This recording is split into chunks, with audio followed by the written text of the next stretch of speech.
Pendeta Stephen Tong pernah mengatakan satu kalimat di dalam bukunya, Bapak Ibu Saudara sekalian. Dia mengatakan, siapakah Stalin, siapakah Napoleon, siapakah Mao Zedong, siapakah Marcos, siapakah Soeharto. Mereka hanyalah manusia yang suatu hari pasti harus turun dari tahta mereka. Tetapi Tuhan adalah Raja yang bertahta selama-lamanya. Ada kesamaan yang dimiliki oleh para pemimpin yang tadi kita dengarkan, seperti Stalin, Napoleon, Mao Zedong, Soeharto, dan Marcos. Kesamanya adalah mereka punya tahta, punya kuasa yang besar, punya kuasa yang besar, sehingga dengan kuasa yang besar ini, mereka dapat membinasakan atau to destroy, menghancurkan orang yang menjadi musuh mereka. Dengan kuasa yang besar. Mereka punya kuasa membinasakan, to destroy, menghancurkan. Kita dapat melihat di bawah kepemimpinan Stalin di Rusia, Bapak Ibu Saudara sekalian, korban jiwa itu mencapai puluhan juta orang. Napoleon, seorang jenderal Prancis yang luar biasa di dalam peperangan, punya strategi-strategi perang yang sangat luar biasa. Dia pun memimpin peperangan dan akhirnya banyak tentara musuh yang mati di medan peperangan. Mao Zedong sudah tidak usah kita tanya lagi, menewaskan puluhan juta orang Tionghoa yang melawannya. Di Indonesia juga sama, di bawah kepemimpinan Soeharto, banyak korban jiwa. Juga demikian di bawah kepemimpinan Marcos, Filipina pun banyak korban jiwa. Kenapa? Karena mereka punya kuasa yang besar. Mereka adalah pemimpin-pemimpin yang kuasanya besar dan kekuasaannya juga digunakan itu cukup lama ya. Mereka diberikan kuasa itu, kekuasaan begitu lama, bisa sampai 20 sampai 30 tahun. Bayangkan seseorang memimpin satu negara selama 20 sampai 30 tahunan, dia punya kuasa dan kuasa itulah yang membuat mereka dapat membinasakan atau menghancurkan. Dari sini kita bisa melihat, Bapak Ibu Saudara sekalian, seseorang yang punya kuasa, dia bisa membinasakan atau menghancurkan. Pekerjaan membinasakan atau menghancurkan, to destroy, adalah pekerjaan yang hanya bisa dilakukan oleh orang-orang yang punya kuasa. Tidak ada orang yang tidak punya kuasa bisa menghancurkan sesuatu atau membinasakan sesuatu. Untuk memberikan kekuatan yang besar sehingga sesuatu itu bisa hancur, itu butuh kuasa. Seseorang yang bisa membinasakan adalah seseorang yang memiliki kuasa yang besar, otoritas yang besar. Dan ketika kita melihat pemimpin-pemimpin dunia dengan dibandingkan dengan pemimpin-pemimpin yang begitu banyak, kemudian kita lihat Tuhan, kita lihat bahwa Allah lah sebenarnya pemimpin yang berkuasa di atas alam semesta. Dia adalah Allah yang maha kuasa dan memiliki kuasa untuk membinasakan juga. Bukan saja membinasakan manusia, dia juga bisa membinasakan iblis yang menjadi musuh Allah sendiri, yang menjadi musuh kita. Allah mampu membinasakan dosa, kejahatan, dan iblis sendiri. Jika kita bandingkan dengan penguasa dunia yang tadi kita sudah lihat, kuasa mereka itu tidak bertahan lama kok.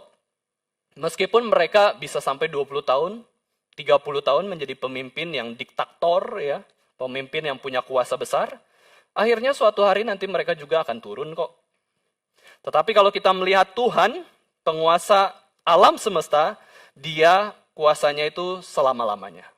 Mulai dunia, sebelum dunia diciptakan, sampai selama-lamanya, Tuhan sebenarnya tetap berkuasa. Kita saja yang seringkali kurang melihat kuasa Tuhan, Bapak Ibu Saudara sekalian. Kita yang sulit melihat Tuhan bekerja melalui kuasanya itu seperti apa. Allah tidak pernah turun dari tahtanya. Dia senantiasa memerintah dunia ini. Nah, sebagai orang Kristen kita diberikan tugas oleh Allah yang Maha Kuasa ini untuk apa? Untuk mentaati firman-Nya. Sederhana sekali. Mulai dari kecil, mulai dari sekolah minggu, kita diajarkan, ayo baca firman.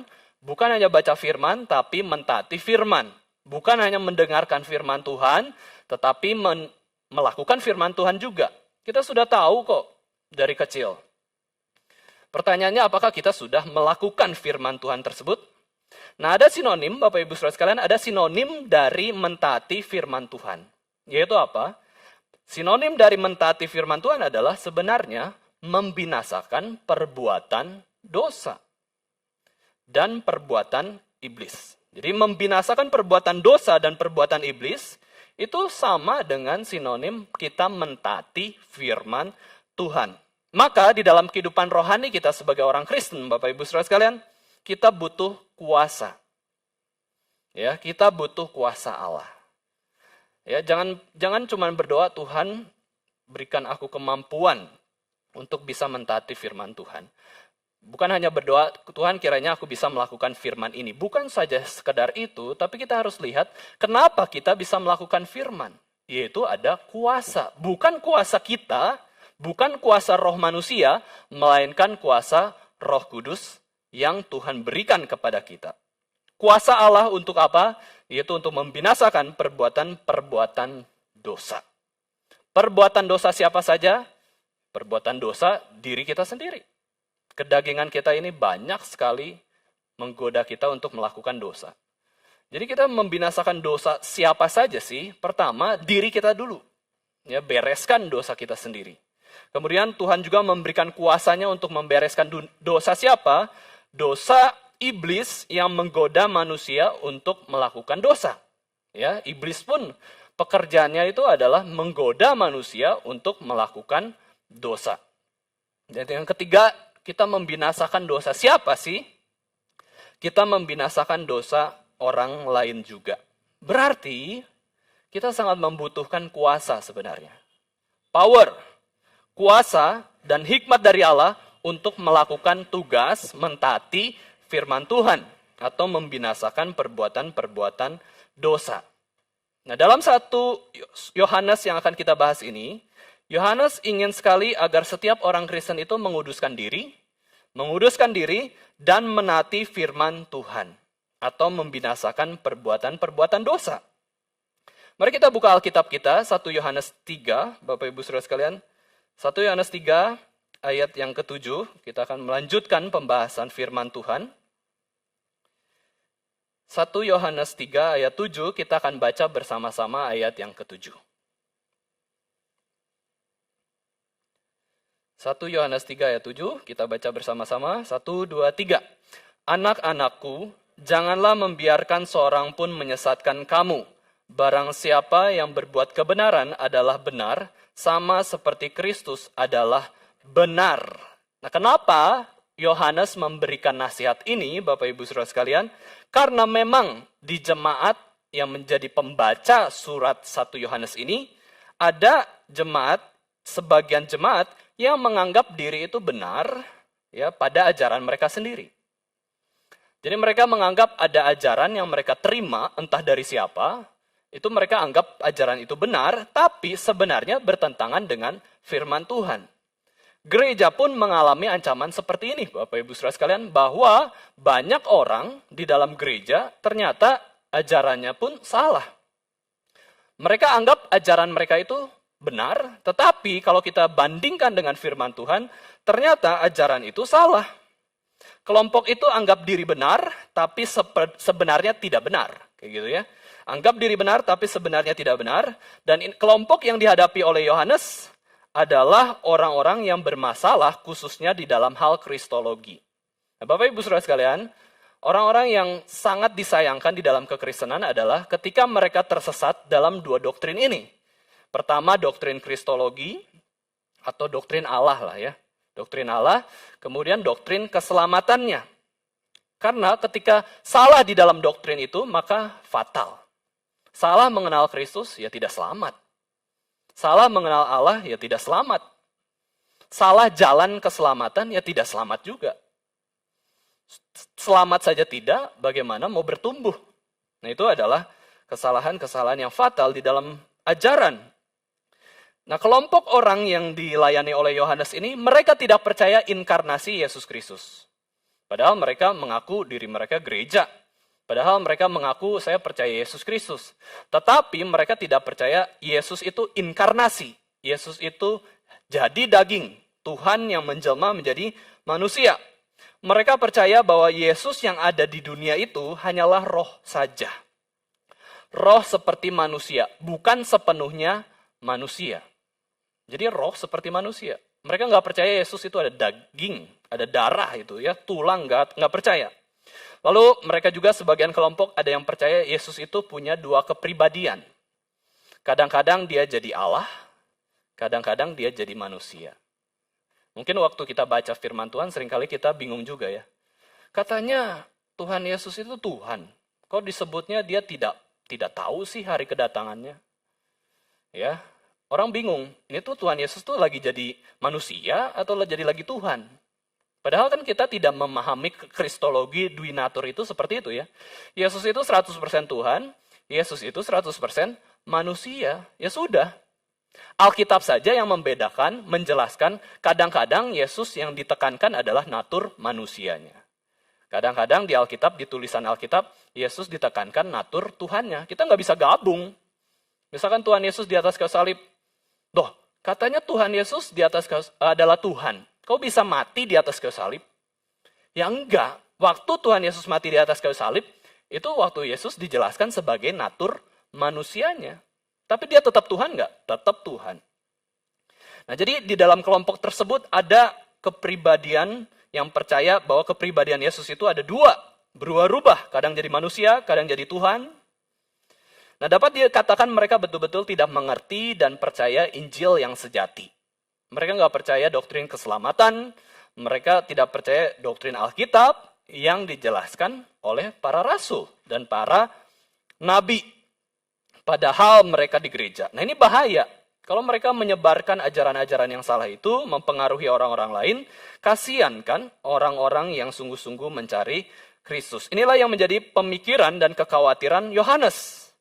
Ajaran itu tidak benar, ajaran itu harus dibinasakan. Dibinasakan.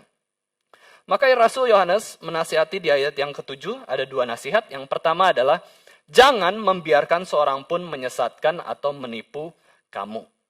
Nah, nasihat ini berarti, pertama kita bisa lihat, Yohanes menasihatkan kita agar jangan biarkan roh kita itu tersesat.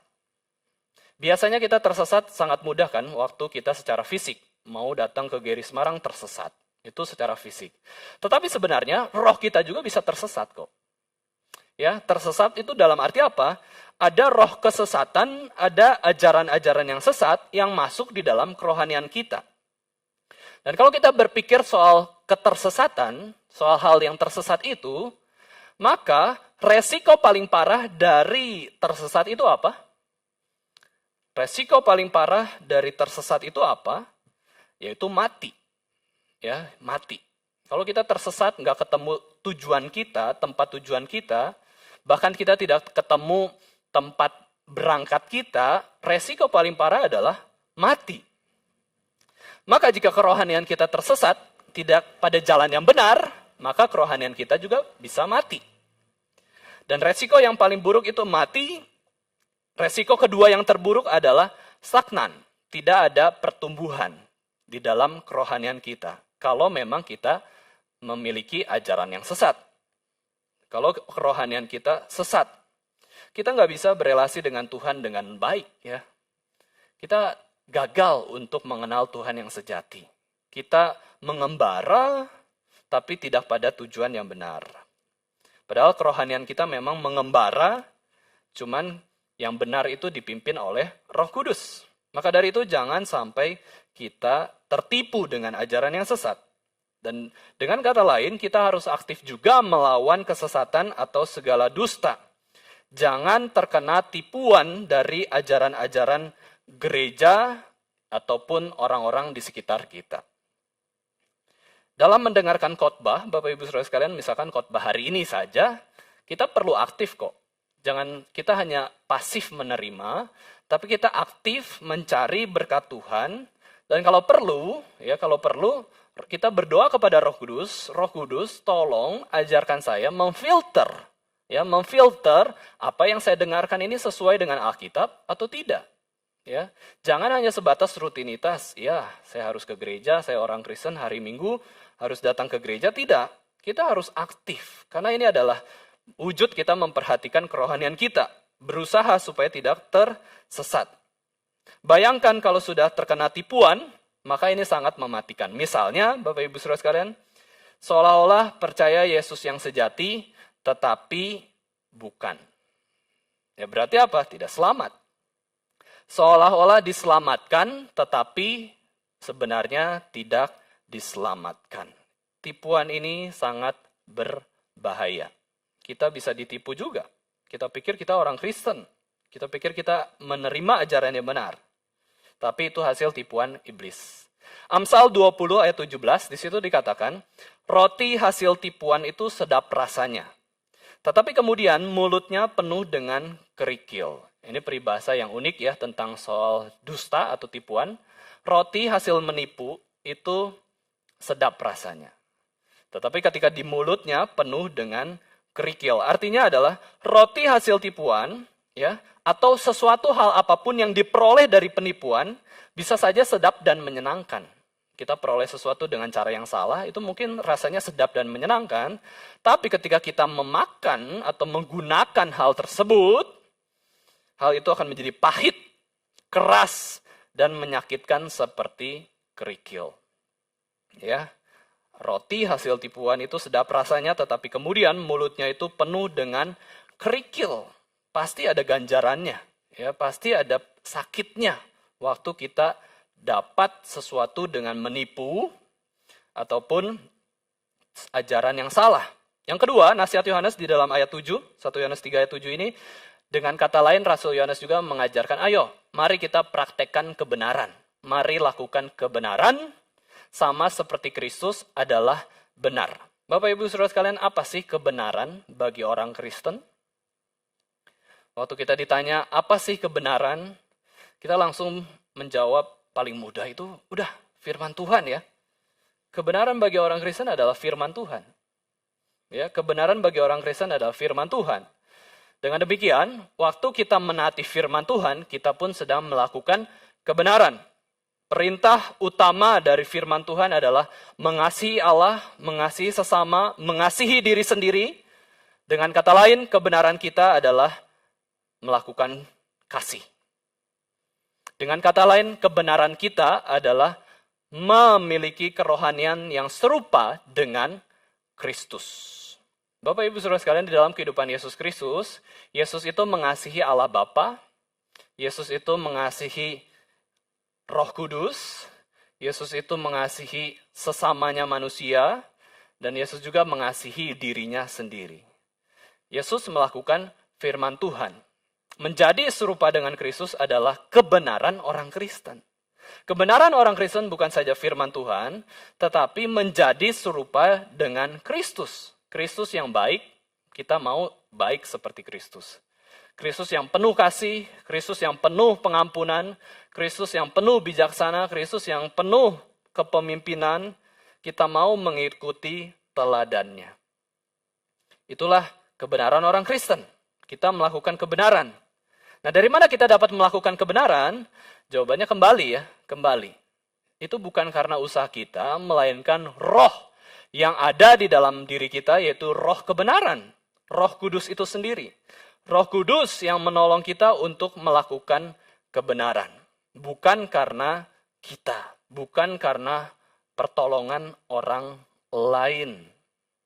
Setiap orang Kristen ada Roh Kudusnya sendiri. Berarti setiap orang Kristen bisa melakukan kebenaran. Ya. Ketika Roh Kudus ada dalam hati kita, itu pun menunjukkan bahwa Yesus ada di dalam diri kita. Kenapa Yesus ada di dalam diri kita? Kenapa Roh Kudus ada dalam diri kita? Karena mereka, Roh Kudus, Yesus Kristus, sudah membinasakan pekerjaan iblis di dalam diri kita. Perbuatan-perbuatan iblis itu sudah dikalahkan oleh Yesus Kristus, sudah dihapuskan oleh Yesus Kristus, sehingga kita punya kemampuan untuk melakukan pekerjaan Allah. Ya, kunci melakukan pekerjaan Allah adalah Yesus ada dalam diri kita. Terlebih dahulu, Roh Kudus hidup dalam diri kita. Sebelum Kristus datang dalam hati kita, kita itu dimiliki kuasa dosa, dan senantiasa melakukan perbuatan-perbuatan iblis. Nah, itu dua nasihat dari Rasul Yohanes tentang sanctification atau pengudusan. Jangan membiarkan dirimu tersesat. Ya, jangan membiarkan dirimu tersesat. Yang kedua, lakukanlah kebenaran.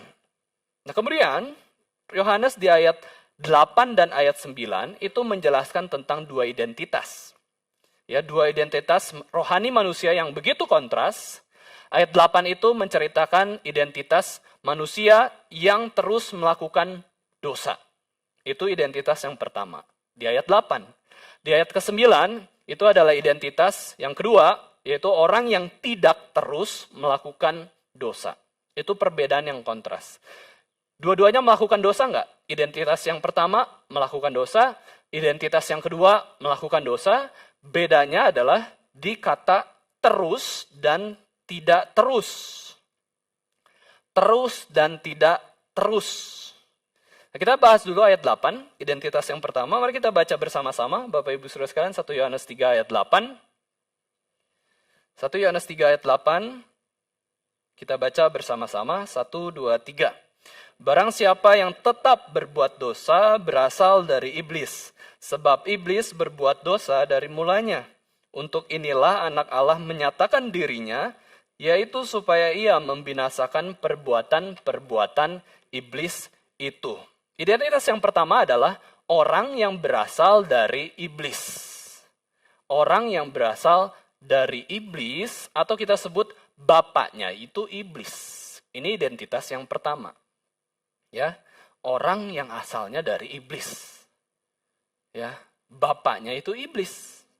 Itulah kenapa Tuhan kasih neraka, Bapak Ibu Saudara sekalian. Karena mereka itu orang-orang yang memang dari iblis. Bapaknya iblis. Melakukan kejahatan luar biasa. Meskipun kehidupannya kelihatan baik. Inilah identitas yang pertama yang mengerikan ya, kalau kita pikir-pikir. Kita membedakan orang yang kita lihat selama kita hidup di dunia ini itu di dalam dua identitas. Satu, ada orang yang dari iblis. Oh, kalau kita nonton film-film, Bapak Ibu Saudara sekalian, kita pasti akan jelas ya, kita nggak mau berelasi dengan orang-orang yang menyerahkan dirinya pada kuasa setan. Ya, dan begitu mengerikanlah orang-orang yang dikuasai oleh iblis, kalau cerita di film-film. Tetapi di dunia ini beda. Orang yang bapaknya iblis itu bisa seperti malaikat. Kita pun bisa jatuh cinta kepada orang yang bapaknya iblis. Maka Alkitab begitu tegas. Para pemuda, jangan kamu dengan yang tidak seiman. Karena beda bapak. Yang dengan seiman saja udah banyak kesulitan ya. Manusia berdosa dengan manusia berdosa. Apalagi bapaknya berbeda. Satu bapaknya Allah Bapa, satu bapaknya iblis. Di Yohanes 8 ayat 44 saya bacakan. Yohanes 8 ayat 44, di situ dikatakan, iblislah yang menjadi bapamu dan kamu ingin melakukan keinginan-keinginan bapamu. Ia adalah pembunuh manusia sejak semula dan tidak hidup dalam kebenaran, sebab di dalam dia tidak ada kebenaran. Apabila ia berkata dusta, ia berkata atas kehendaknya sendiri, sebab ia adalah pendusta dan bapa segala dusta. Ayat ini, Bapak Ibu Saudara sekalian, adalah ayat di mana Yesus Kristus menjelaskan tentang iblis. Iblis itu kita kenal seperti apa? Ini identitasnya. Iblis itu kita kenal seperti apa? Ini pekerjaannya. Itulah yang Yesus katakan di dalam Yohanes 8 ayat 44. Kamu mau mengenal iblis seperti ini. Identitas iblis itu seperti apa? Pembunuh manusia. Ya, pembunuh manusia ini, manusia terdiri dari roh dan tubuh. Yang iblis bunuh mana? Ada orang pernah dibunuh oleh iblis? Enggak ada. Iblis itu membunuh manusia, betul manusia, tapi rohaninya, rohnya. Iblis itu pembunuh manusia. Roh manusia dimatikan supaya bersama-sama dengan iblis masuk ke neraka. Pembunuh manusia, iblis itu siapa? Tidak ada kebenaran. Iblis itu siapa? Iblis itu adalah pendusta. Dia suka berdusta. Itu identitas iblis. Pendusta, pembunuh, pembohong, tidak ada kebenaran. Lalu pekerjaannya apa? Yesus jelaskan pekerjaannya adalah, pekerjaan iblis itu ciri khasnya dua. Ya, pekerjaan iblis itu ciri khasnya dua. Yang tadi seperti identitasnya, yaitu adalah murder, pembunuhan, dan juga falsehood atau lie, ya, dusta. Inilah dua karakter khas iblis, Bapak Ibu Saudara sekalian, yaitu pembunuhan dan penipuan atau kebohongan. Nah, orang Kristen, Bapak Ibu Saudara sekalian, tidak membunuh. Orang Kristen tidak membunuh. Ya, orang Kristen tidak membunuh seperti iblis. Kita nggak pengen kerohanian sesama kita mati. Kita tidak ingin menyakiti mental orang lain. Mental abuse itu kita nggak berani. Kita nggak berani melukai tubuh orang lain. Memukul orang lain saja tidak berani. Karena Bapak kita bukan iblis. Mereka yang suka memukul, mereka yang suka membunuh, mereka yang suka menghina, mereka yang suka melecehkan, mereka yang suka memfitnah, kita bisa sebut bapaknya iblis. Orang Kristen nggak suka kebohongan, nggak suka pembunuhan. Orang Kristen itu tidak membunuh orang, tetapi membangun kehidupan orang. Orang Kristen itu tidak berbohong, tapi menyatakan kebenaran dan kejujuran. Orang yang tetap berbuat dosa berarti pengikut iblis. Sebab iblis adalah pembuat dosa pertama kali. Iblis adalah yang sulung dari segala perbuatan dosa. Itulah iblis. Lalu di Yohanes 10 ayat 10, di situ dikatakan oleh Yesus Kristus, setelah dijelaskan di Yohanes 8, Yesus ngomong lagi di Yohanes 10 ayat 10 tentang karakter pencuri. Nah, karakter pencuri ini unik juga ya, setelah saya renungkan. Saya sebutkan Yohanes 10 ayat 10, pencuri datang hanya untuk mencuri dan membunuh dan membinasakan. Ya, ini mirip dengan pekerjaan iblis. Aku datang supaya mereka mempunyai hidup dan mempunyai dalam segala kelimpahan. Nah, kita lihat implikasi dan pekerjaan mencuri. Ya, seorang pencuri pasti pembohong. Orang yang mencuri pasti ada kebohongan. Namanya saja sudah mencuri kok. Waktu dia mencuri, dia menyembunyikan barang yang dia curi, dia menyembunyikan kebenaran bahwa dialah pencurinya. Semenjak pencuri itu pertama kali mencuri, dia pembohong sejak dia mencuri sampai dia bertobat. Seorang pencuri, maka di sini dijelaskan oleh Yesus Kristus, itu membunuh dan membinasakan juga. Ya, seorang pencuri ternyata berdusta juga. Ya, seorang pencuri itu berdusta. Orang yang mencuri itu pasti ada kebohongan. Tidak ada pencuri yang tidak bohong. Selama yang mencuri dia terus melakukan kebohongan. Ya, setiap pencuri adalah pendusta juga. Dan di sini diibaratkan dia juga membunuh, membinasakan. Ya, mirip pekerjaan iblis juga. Nah, seorang teolog menjelaskan di dalam ayat Yohanes 10 ayat 10 ini, Bapak Ibu Saudara sekalian, kata Yunani pencuri ini itu seperti kiasan. Kata yang sama dipakai kepada guru palsu. Jadi guru palsu ini disebut sebagai pencuri juga. Gitu ya, guru palsu atau orang-orang yang mengajarkan ajaran yang salah, yang sesat. Jadi dapat dikatakan guru palsu ini menipu doktrin kekristenan, doktrin Allah, doktrin keselamatan. Dia dapat dikatakan sebagai pencuri kebenaran. Dia mengambil kebenaran-kebenaran yang sudah kita percaya, terus dia buang, dia binasakan. Akhirnya kerohanian kita juga bisa terluka dan juga mati. Mereka ajarkan Yesus yang lain, mereka ajarkan jalan keselamatan itu yang lain. Maka dari itu Yesus katakan, pencuri datang untuk membunuh dan membinasakan. Guru palsu, ya, ajaran yang palsu itu memang ujung-ujungnya adalah kebinasaan bagi kerohanian orang Kristen. Beda dengan Yesus Kristus yang datang untuk memberikan hidup dan kelimpahan hidup. Orang Kristen mengikuti Yesus Kristus. Jadi kita datang juga untuk memberikan pertumbuhan, kelimpahan hidup di dalam Tuhan.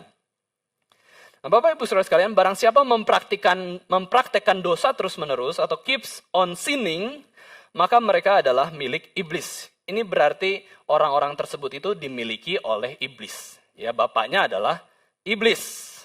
Inilah identitas orang-orang di luar Kristus. Kita sebut juga, Bapak Ibu Saudara sekalian, kesenangan iblis adalah perbuatan dosa dan membawa semua orang itu melakukan dosa. Itu kesenangan iblis. Dengan kata lain, kita bisa sebut iblis itu pemicu dosa, ya. Pemicu dosa seluruh umat manusia. Kita bisa lihat kisah Adam dan Hawa, ya, kisah klasik sekali. Bagaimana Adam dan Hawa digoda oleh iblis. Iblis ramah nggak? Ramah. Buktinya Adam dan Hawa mau ngobrol sama ular, sama si iblis itu. Iblis ramah nggak? Ramah, makanya Adam dan Hawa mau ngobrol. Nggak galak kok iblis. Nggak menyeramkan. Ini pemicu dosa tuh luar biasa. Kita anggap orang itu baik kok, ya. Orang-orang itu butuh pertolongan. Tapi ada godaan iblis di belakangnya. Iblis ramah. Pada waktu kisah Adam dan Hawa, iblis itu hospitality-nya luar biasa. Nggak maksa, nggak marah-marah. Ayo makan buah ini, cepat. Ya, nggak. Dia halus, bertanya, ramah sama Adam dan Hawa. Kemudian yang kedua kita lihat iblis itu pintar, ya, pintar, dia tahu firman Tuhan yang benar apa. Kemudian dia putar balik kepada Adam dan Hawa, diputar-putar sedikit gitu ya, sampai Adam dan Hawa bingung gitu. Itu kan penipu ya. Menggiring pemikiran orang itu penipu. Menggiring pemikiran orang kepada hal yang salah. Iblis ramah, iblis pintar, dan iblis juga cerdik. Ketika akhirnya dia bisa menipu Adam dan Hawa. Iblis menipu itu tidak hanya satu orang. Tidak satu lawan satu. Iblis menipu itu dia sendiri lawan dua orang. Dua otak. Dua orang Adam dan Hawa. Langsung. Dua-duanya ketipu. Ini iblis luar biasa Bapak Ibu Saudara sekalian. Dia adalah penggoda yang terhebat. Penggoda yang mengganggu kita untuk bisa melakukan kehendak Allah. Itulah kenapa di ayat 8 ini Bapak Ibu Saudara sekalian setelah dijelaskan tentang iblis ya. Di sini dijelaskan di kalimat yang selanjutnya, untuk inilah anak Allah menyatakan dirinya. Atau sinonimnya itu, untuk inilah anak Allah itu muncul. Karena iblis begitu luar biasa sulit dilawan, begitu luar biasa menipu, bisa membunuh kerohanian kita, bisa membinasakan kerohanian kita, untuk alasan inilah akhirnya Yesus Kristus itu muncul. Yaitu apa? Demi membinasakan perbuatan-perbuatan iblis. Perbuatan-perbuatan iblis itu luar biasa banyak, ya, banyak jenisnya. Misalnya, Bapak Ibu Saudara sekalian, perbuatan-perbuatan dosa, ya, atau perbuatan-perbuatan iblis kita sebutnya itu apa? Iblis tidak memuliakan Tuhan. Kita pun didorong, digoda untuk tidak memuliakan Tuhan. Iblis tidak pernah menikmati Tuhan. Kita pun didorong untuk tidak menikmati Tuhan.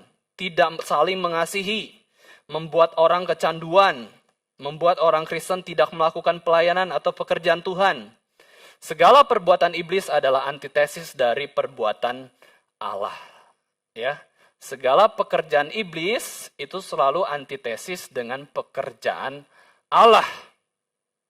Akhirnya di situ Yesus muncul, membinasakan perbuatan-perbuatan iblis. Kita bersyukur kepada Tuhan, Yesus Kristus itu menghentikan malapetaka bagi umat manusia.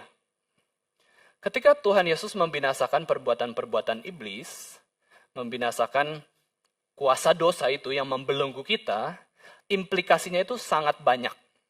Implikasi yang terjadi ketika Yesus datang, muncul, kemudian dia membinasakan perbuatan-perbuatan dosa, implikasinya itu begitu limpah dan banyak sekali berkatnya.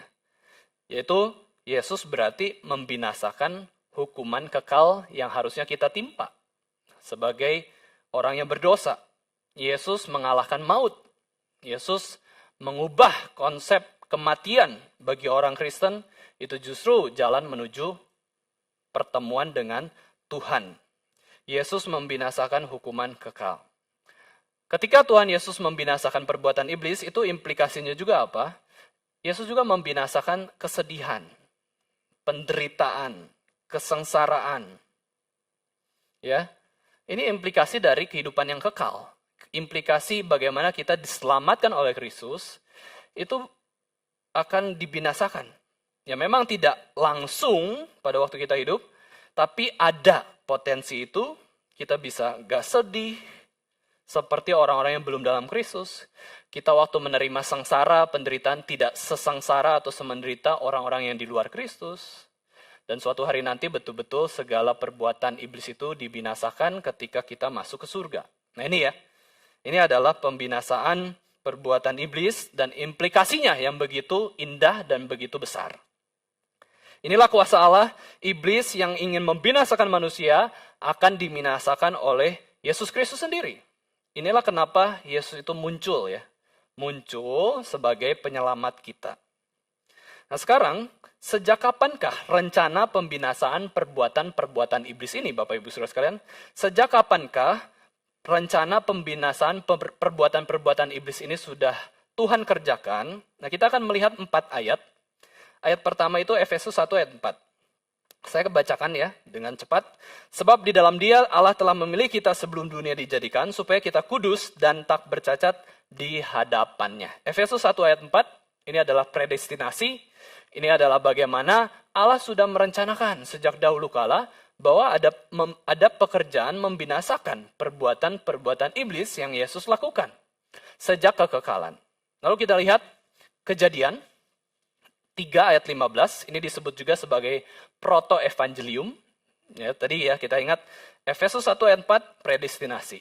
Kejadian 3 ayat 15 proto-evangelium atau pra-evangelisasi, Injil yang mula-mula, yaitu apa kalimatnya? Aku akan mengadakan permusuhan antara engkau dan perempuan ini, antara keturunanmu dan keturunannya akan meremukkan kepalamu, dan engkau akan meremukkan tumitnya, dan inilah janji penebusan. Jadi sejak kekekalan sudah ada. Sejak Kejadian, Yesus sudah dinubuatkan akan menghancurkan kepala iblis, membinasakan kepala ular atau iblis itu sendiri. Kemudian kita lihat Yohanes 12 ayat 31 sampai 32. Setelah kekekalan, setelah awal penciptaan, awal kejatuhan dosa, langsung Allah jelaskan tentang rencana penebusan ini. Di dalam Yohanes 12 ayat 31 sampai 32 dikatakan sekarang berlangsung penghakiman atas dunia ini. Sekarang juga penguasa dunia ini akan dilemparkan keluar, dan apabila aku ditinggikan dari bumi, aku akan menarik semua orang datang kepadaku. Ya, Yesus waktu ditinggikan di atas bumi ini itu melewati penghinaan dulu. Sebelum Yesus ditinggikan, Yesus dihina dulu. Sebelum Yesus menyatakan diri sebagai Allah yang hidup, Allah yang memberikan kebangkitan, Yesus dibawa ke penghinaan dulu. Direndahkan terlebih dahulu, yaitu dia mengerjakan pekerjaan penebusan di atas kayu salib. Di sanalah pembinasaan perbuatan iblis yang tahap pertama. Ketika Yesus mati di atas kayu salib, iblis kira dia menang, ya, iblis kira dia bisa mengalahkan anak Allah, tetapi di sanalah justru iblis dikalahkan. Iblis mulai kehilangan kuasanya ketika Yesus mati di atas kayu salib, menebus seluruh dosa-dosa umatnya. Di atas kayu saliblah iblis kehilangan kuasanya untuk mencelakakan orang-orang pilihan. Ya, ini iblis sudah nggak bisa lagi berkata-kata. Di dalam salib Kristus itu ada kuasa bagi orang yang percaya, sehingga orang yang percaya bisa mengenal Allah dan juga menaati firman-Nya. Kematian Yesus di atas kayu salib dan kebangkitan Yesus atas maut memberikan keselamatan dan juga pengudusan bagi orang-orang yang percaya kepadanya. Jadi waktu Yesus mati di atas kayu salib itu titik terendah di dalam kehidupannya sebagai manusia. Tetapi pada hari yang ketiga Yesus bangkit, ya, dengan tubuh kemuliaan, dia mengalahkan maut. Disitulah awal peninggiannya. Ketika Yesus ditinggikan dari bumi, Yesus akan menarik semua orang yang percaya kepadanya kepada Yesus Kristus. Yesus akan ditinggikan. Yesus mengalahkan pekerjaan iblis. Nah kemudian, ya setelah bangkit, ya ini urutan ya. Setelah bangkit, apa yang Yesus kerjakan, apa yang Yesus nyatakan kepada para muridnya di atas gunung dekat Yerusalem, yaitu di dalam Matius 28 ayat 18, Yesus mendekati mereka dan berkata, ya kepada para murid ya, ini dengan tubuh kebangkitan di atas gunung, Yesus kasih satu klaim bahwa kuasanya sudah mengalahkan kuasa iblis, yaitu di dalam amanat agung. Yesus berkata, kepadaku telah diberikan segala kuasa di surga dan di bumi. Kepadaku sudah diberikan kuasa, segala kuasa, baik di surga maupun di bumi. Sehingga kita lihat iblis itu sudah kehilangan banyak kuasa semenjak Yesus naik ke surga. Ya, tahap yang pertama ini. Mulai dari kekekalan, mulai dari penciptaan, mulai dari kejatuhan dalam dosa, sampai kenaikan Yesus ke surga, itu sudah kehilangan banyak kuasa iblis. Dan tahap yang selanjutnya, yang terakhir Bapak Ibu Saudara sekalian, yaitu adalah tahap bagaimana kedatangan Yesus kedua kalinya. Pada tahap yang terakhir ini, dia betul-betul, Yesus Kristus betul-betul membinasakan perbuatan iblis. Membinasakan bukan hanya perbuatan iblis, tetapi membinasakan iblis dan para pengikutnya selamanya di neraka. Yesus waktu datang menyatakan dirinya di dalam parousia atau kedatangan Yesus kedua kalinya, Yesus menyatakan kerajaan surga. Bagaimana kondisi orang-orang pilihan Tuhan waktu di kerajaan surga itu, Bapak Ibu Saudara sekalian? Di kitab Wahyu dikatakan, Allah akan menghapus segala air mata dari mata kita. Nggak ada kesedihan.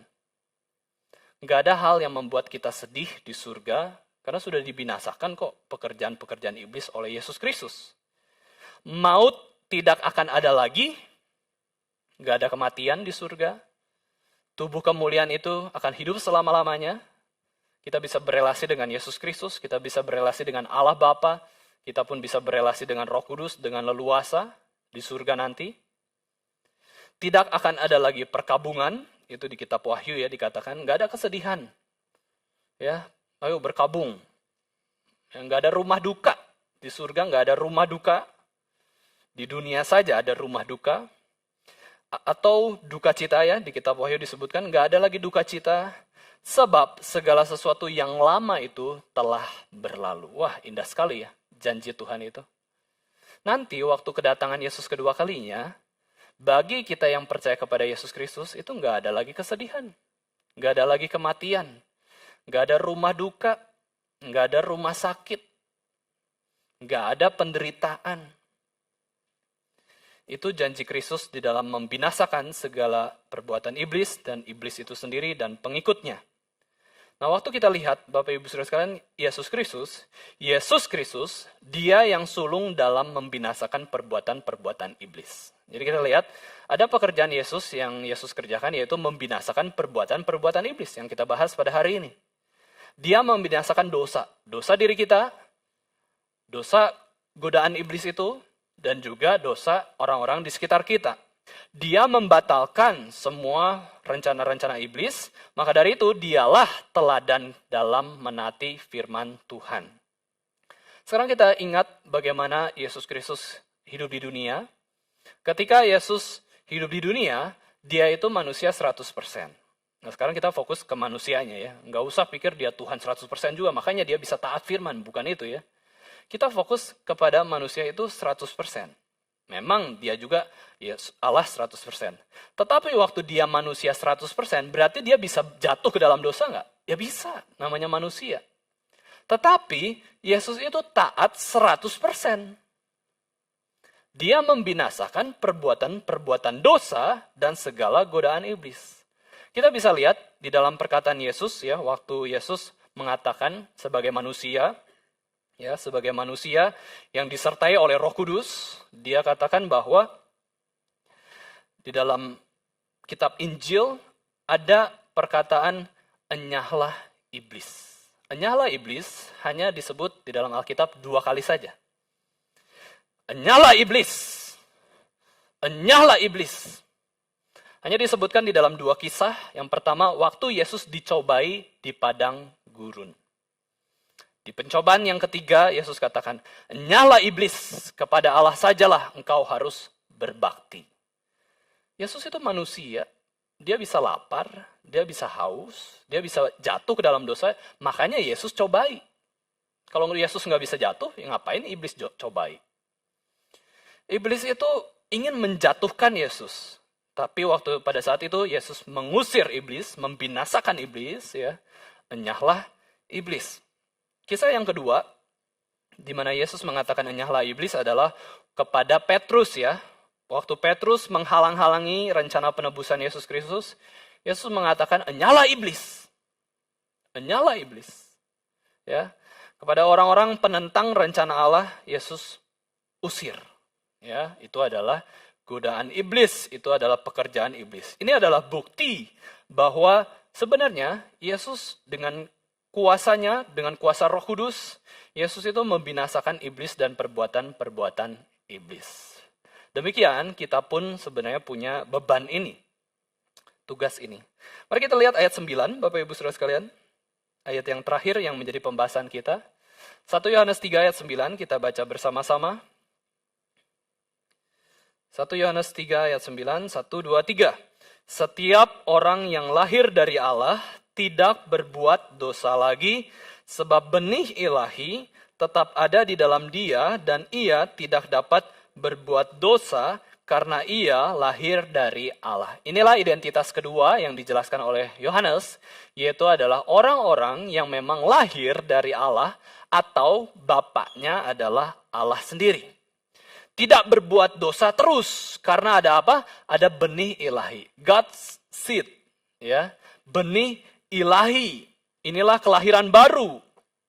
Orang Kristen lahir 2 kali, mati 1 kali.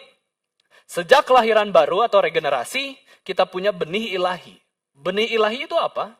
Benih ilahi ini adalah firman Tuhan. Firman Tuhan yang diam dalam hati kita, menuntun setiap kehidupan kita, menuntun pikiran kita, menuntun emosi kita, menuntun kehendak kita untuk serupa dengan Kristus. Inilah benih ilahi itu, firman Tuhan. Firman Tuhan. Dan bukan saja ada benih ilahi yaitu firman Tuhan, kita juga memiliki Roh Kudus yang senantiasa menguduskan kita, yang membuat kita itu tidak terus berbuat dosa. Karena kuasa Roh Kudus yang menguduskan kita. Jadi kita punya 2 kuasa sebenarnya. Dari mana kita mendapatkan kuasa sebagai orang Kristen? Ya dari firman Tuhan, benih ilahi itu, dan juga Allah Roh Kudus. Pribadi Allah Roh Kudus. Jadi sebagai orang Kristen, kita punya kuasa itu. Kita punya kuasa yang sudah Tuhan berikan untuk membinasakan perbuatan-perbuatan dosa. Tetapi bukan berarti kita tidak bisa lakukan dosa, ya. Bukan berarti kita tidak bisa lakukan dosa, hanya saja kita itu berbuat dosa itu berbeda dengan sebelum kita dilahirbarukan. Atau sebelum kita punya firman Tuhan atau Roh Kudus dalam hati kita. Itulah yang kita sebut sebagai manusia lama. Manusia lama. Sekarang kita adalah manusia baru. Kalau kita percaya kepada Yesus sebagai Tuhan dan Juru Selamat. Kita adalah manusia baru. Apa perbedaannya? Jadi ada dua hal yang dilakukan oleh orang yang lahir dari Allah. Pertama, tidak terus berbuat dosa. Ya, tidak terus berbuat dosa. Yang kedua, waktu berbuat dosa itu beda kualitasnya. Kualitasnya itu adalah manusia baru. Ya. Kenapa? Karena waktu manusia lama itu berbeda. Kita berbuat dosa waktu manusia lama sebelum dalam Kristus, sedangkan di dalam Kristus itu berbeda. Makanya ada lama, ada baru. Kita harus bedakan. Lalu bedanya apa? Waktu saya menjadi orang Kristen lalu berbuat dosa, pembunuhan misalkan ya. Sedangkan saya sebagai orang non-Kristen melakukan dosa pembunuhan, apa bedanya? Bedanya adalah Waktu manusia lama itu melakukan dosa, Bapak Ibu Saudara sekalian, itu betul-betul dikuasai dosa dan dia bisa menikmati dosa tersebut. Dia menikmati, dia inisiatif, dia merencanakan, dia aktif bukan pasif. Sedangkan manusia baru, Bapak Ibu Saudara sekalian, manusia baru kita sebagai orang Kristen ketika lakukan dosa itu beda. Kita nggak inisiatif, kita males, kita menyesal, kita itu lebih ke arah pasif, Bapak Ibu Saudara sekalian. Meskipun sama-sama membunuh. Ya, motivasinya yang berbeda. Kita lebih pasif, kita nggak pengen, kita nggak menikmati. Justru waktu melakukan dosa, gelisah, sedih. Ya, lebih sedih. Kalau orang manusia lama, sedih juga, menyesal juga, ya seperti Yudas kayak gitu ya. Tapi kualitasnya beda. Kita lebih sedih, lebih menyesal, lebih malu. Itu karena ada manusia baru dalam diri kita. Nah kemudian di ayat 9 ini diulangi lagi oleh Yohanes ya. Penjelasan tidak dapat berbuat dosa terus karena ia lahir dari Allah. Jadi 2 kali ya. Yohanes itu suka ulang-ulang. Kalau kita mengikuti pembahasan ayat sebelumnya juga, ini diulang-ulang kok nasihatnya. Jangan berbuat dosa, jangan berbuat dosa. Seperti itu ya. Diulang lagi, tidak terus berbuat dosa. Kenapa? Karena kita lahir dari Allah. Inilah penekanan dari ciri anak Tuhan yang lahir dari Allah, yaitu tidak berbuat dosa terus-menerus. Lalu yang terus-menerus apa? Ya kan? Kalau orang Kristen tidak berbuat dosa terus-menerus, lalu yang terus-menerus apa? Yaitu kerinduan untuk dekat dengan Kristus. Itu terus-menerus. Sebelum kita Kristen nggak ada kerinduan itu. Kerinduan untuk membaca, merenungkan firman Tuhan siang dan malam. Itulah yang terus-menerus kita lakukan. Bukan dosa. Memang kita jatuh ke dalam dosa. Tapi dosa itu tidak terus-menerus. Kita punya terus-menerus yang lain. Yaitu adalah menuju pribadi Kristus, bergantung pada Kristus, dan juga merenungkan firman Kristus siang dan malam. Kita haus dan lapar akan kebenaran Kristus. Kita kalau nggak baca firman 1 hari aja, rasanya bersalah. Ini orang Kristen. Tapi kalau ada orang Kristen nggak baca firman, cuek, nggak ke gereja, biasa aja. Ya, banyak orang lain yang nggak ke gereja juga, itu bukan Kristen. Orang Kristen punya terus-menerus, ingin melayani. Kalau nggak melayani, Tuhan nggak pakai saya ya. Jangan-jangan saya dibuang Tuhan. Kalau nggak baca firman, kenapa ya? Kok saya nggak baca firman hari ini? Memangnya saya sesibuk apa? Kalau nggak kenal Kristus, kalau nggak kita mendekat kepada Kristus, siapa saya? Kita tersesat tanpa Kristus. Itulah orang Kristen. Kita terus-menerus ingin dekat dengan Kristus. Dalam segala permasalahan kita cari Kristus kok, pertolongan kita. Ya, orang-orang non-Kristen mencari pertolongan kemana? Bukan Kristus, ke yang bukan Kristus. Orang Kristen ketika mencari pertolongan, itu kita cari pertolongan kepada Tuhan. Aku melayangkan mataku ke gunung-gunung, ke bukit-bukit. Dari manakah pertolonganku? Pertolonganku adalah dari Allah yang menciptakan langit dan bumi. Kristus yang menciptakan langit dan bumi. Kita bisa berkata demikian. Tapi kalau orang non-Kristen, pertolonganku adalah dari aku sendiri. Dari uangku sendiri. Dari namaku sendiri. Ya, dari kesehatan, kehebatanku sendiri. Dari koneksi aku sendiri. Itu orang non-Kristen. Itu yang manusia lama, belum dalam Kristus.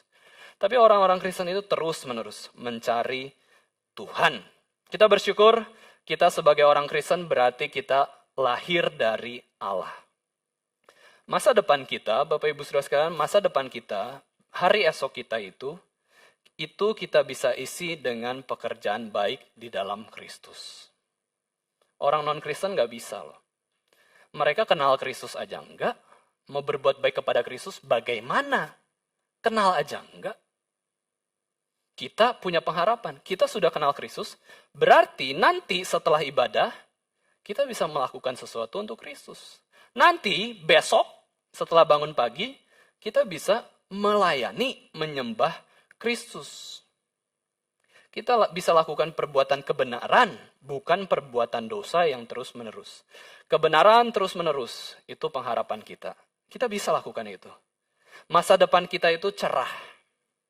Ya, masa depan kita cerah, penuh pengharapan dalam menyenangkan Kristus. Itu pengharapan kita. Kenapa kita masih diberikan kesempatan hari esok masih hidup? Karena ada perbuatan yang bisa kita lakukan untuk Tuhan Yesus. Inilah anugerah keselamatan yang begitu besar. Mari kita merenungkan beberapa hal, Bapak Ibu Saudara sekalian, di dalam kehidupan kita. Apakah perbuatan-perbuatan kita selama ini itu terus-menerusnya kemana? Terus-menerus ke perbuatan dosa? Ataukah terus-menerus kepada kebenaran? Meskipun jatuh ke dalam dosa. Perbuatan kita itu terus-menerus mencerminkan Bapa kita adalah Allah, atau Bapa kita adalah iblis sebenarnya. Mari kita minta kuasa pada Yesus Kristus. Mari kita minta kuasa pada Roh Kudus. Jangan sampai kita melakukan perbuatan yang adalah ciri khas iblis. Membunuh rohani manusia, membinasakan pekerjaan Tuhan, dan berdusta. Melainkan kita melakukan perbuatan yang menjadi ciri khas Roh Kudus, yaitu adalah hidup dalam kekudusan dan hidup dalam kebenaran. Kiranya kita boleh terus bersandar pada firman Tuhan. Kiranya kita boleh merindukan untuk makan firman Tuhan setiap hari. Sebab firman Tuhan itu adalah pedang roh, ya, kuasa. Pedang itu kuasa orang Kristen untuk membinasakan atau to destroy perbuatan-perbuatan iblis atau perbuatan-perbuatan dosa. Kuasanya supaya kita bisa taat, itulah yang kita minta. Kiranya Tuhan berbelas kasihan di dalam kehidupan kita. Masih ada hari esok, masih ada pengharapan untuk kita melakukan kebenaran di dalam Yesus Kristus. Mari kita sama-sama berdoa.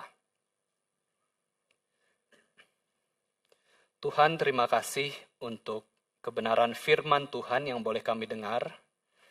Ya Tuhan, kami bersyukur untuk firman Tuhan yang mengingatkan kami bagaimana kami membutuhkan kuasa dari Tuhan. Di dalam kehidupan kami ini begitu lemah. Kami seringkali jatuh ke dalam dosa. Seringkali tersesat. Seringkali justru membuat orang lain juga bahkan melakukan dosa. Ampunilah Tuhan atas segala dosa-dosa yang telah kami perbuat. Dan kami juga sadar Tuhan kami tidak layak ketika kami boleh mengenal Kristus sebagai Tuhan dan Juru Selamat hidup kami satu-satunya. Siapakah kami Tuhan? Kami ini adalah manusia yang berdosa. Tuhan, kami mau Tuhan mulai hari ini, setelah kami mendengarkan firman Tuhan, kami mau untuk menggunakan hidup kami dengan tidak sia-sia. Kami mau mengisi waktu di depan kami untuk berjalan bersama dengan Kristus. Untuk melakukan sesuatu untuk Kristus, untuk menyembah Kristus, untuk memuliakan Kristus di dalam kehidupan kami. Tolonglah kami Tuhan, supaya masa depan kami ini tidak kami isi dengan perbuatan dosa, tetapi kami isi dengan perbuatan baik kepada Kristus. Mengasihi Allah dengan segenap hati, dan juga mengasihi sesama kami manusia, seperti diri kami sendiri. Di dalam nama Tuhan Yesus kami sudah berdoa. Amin.